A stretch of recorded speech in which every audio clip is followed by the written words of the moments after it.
আল্লাহর পরম প্রিয় দোয়া ইয়া জাল জালালি ওয়াল ইকরম কেন পাঠ করবেন? আলহামদুলিল্লাহ, আমাদের সৃষ্টিকর্তা আল্লাহ তাআলার অপার অনুগ্রহে আমরা তার সুন্দর নাম ও গুণবাচক সত্তার মাধ্যমে তার কাছে প্রার্থনা করার সুযোগ লাভ করেছি। মহান আল্লাহর অগণিত নামের মধ্যে এমন কিছু নাম রয়েছে যা দিয়ে প্রার্থনা করলে তিনি বিশেষভাবে সাড়া দেন।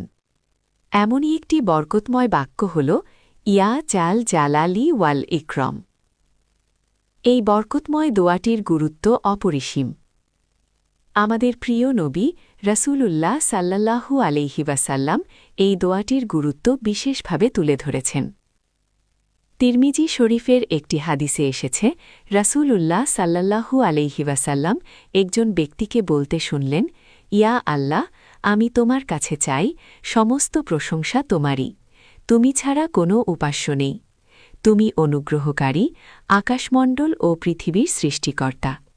হে পরাক্রমশালী ও সম্মানীয় সত্তা, ইয়া জাল জালালি ওয়াল ইকরম। হে চিরঞ্জীব, হে সবকিছুর ধারক ও রক্ষক, আমি তোমার কাছে জান্নাত চাই এবং জাহান্নাম থেকে আশ্রয় চাই।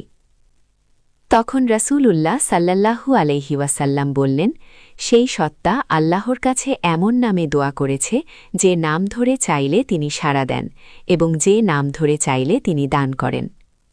তিরমিজি, হাদিস নং 3525। সুবহানাল্লাহ, এর দ্বারা প্রমাণিত হয় যে ইয়া জাল জালালি ওয়াল ইকরম বাক্যটি আল্লাহর ইসমে আজম, সর্বশ্রেষ্ঠ নামের অংশবিশেষ, যার মাধ্যমে দোয়া কবুল হওয়ার সম্ভাবনা অনেক বেশি। চলুন আমরা এই মহিমান্বিত দোয়াটি সম্পর্কে বিস্তারিত জানি। আরবি ইয়া জাল জালালি ওয়াল ইকরম। বাংলা উচ্চারণ ইয়া জাল জালালি ওয়াল ইকরম। বাংলা অর্থ হে পরাক্রমশালী ও সম্মানীয় সত্তা। কেন আপনি এই পবিত্র দোয়াটি পাঠ করবেন? এর ফজিলত ও উপকারিতা আমাদের দৈনন্দিন জীবনে আনে এক অসাধারণ পরিবর্তন। ১. আল্লাহর রহমত ও বরকত। এই দোয়াটি নিয়মিত পাঠ করলে ঘরে আল্লাহর রহমত ও বরকত নেমে আসে, যা আমাদের জীবনকে প্রাচুর্যময় করে তোলে। ২. অভাব অনটন দূর হয়। সংসারের অভাব অনটন, দারিদ্র্য ও কষ্ট দূর হয়। আল্লাহ তাআলা তার নিজ রহমতে সচ্ছলতা দান করেন। ৩. শান্তি ও ভালোবাসা বৃদ্ধি। পরিবার ও সমাজে বিরাজমান অশান্তি দূর হয়।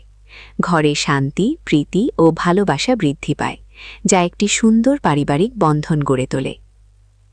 ৪. রোগমুক্তি ও সুস্থতা। অসুস্থতা ও রোগশোক দূর হয়। আল্লাহ তাআলা তার অশেষ কুদরতে বান্দাকে রোগমুক্তি ও পরিপূর্ণ সুস্থতা দান করেন। ৫. জিন ও শয়তান থেকে হেফাজত। আল্লাহ সুবহানাহু ওয়া তাআলা জিন ও শয়তানের সকল প্রকার অনিষ্ট ও কুমন্ত্রণা থেকে মুমিনদের হেফাজত করেন। ৬. ফেরেশতাদের উপস্থিতি। এই দোয়া পাঠের বরকতে ঘর ফেরেশতাদের উপস্থিতিতে পবিত্র ও বরকতময় থাকে। ফেরেশতাদের উপস্থিতি ঘরে একটি স্বর্গীয় আবেশ সৃষ্টি করে। ৭. পারিবারিক সুখ ও মিলমিশ। পরিবারের সুখ, স্বস্তি ও পারস্পরিক মিলমিশ বৃদ্ধি পায়। এতে সম্পর্কের মজবুতি আসে এবং কলহ বিবাদ দূর হয়। ইনশাআল্লাহ, এই বরকতময় দোয়াটি আমাদের জীবনের এক আলোকবর্তিকা হতে পারে। দৈনিক জীবনের প্রতিটি মুহূর্তে আমরা আল্লাহ তাআলার এই সুন্দর নামটি স্মরণ করে তার কাছে আমাদের প্রয়োজন জানাতে পারি। হে আল্লাহ, আমাদের সকলকে এই বরকতময় দোয়াটি বেশি বেশি পাঠ করার এবং এর ফজিলত থেকে উপকৃত হওয়ার তৌফিক দান করুন। আমিন। সকল মুমিন ভাই বোনদের জীবনে সুখ, শান্তি ও সমৃদ্ধি দান করুন। আমিন ইয়া রাব্বাল আলামিন।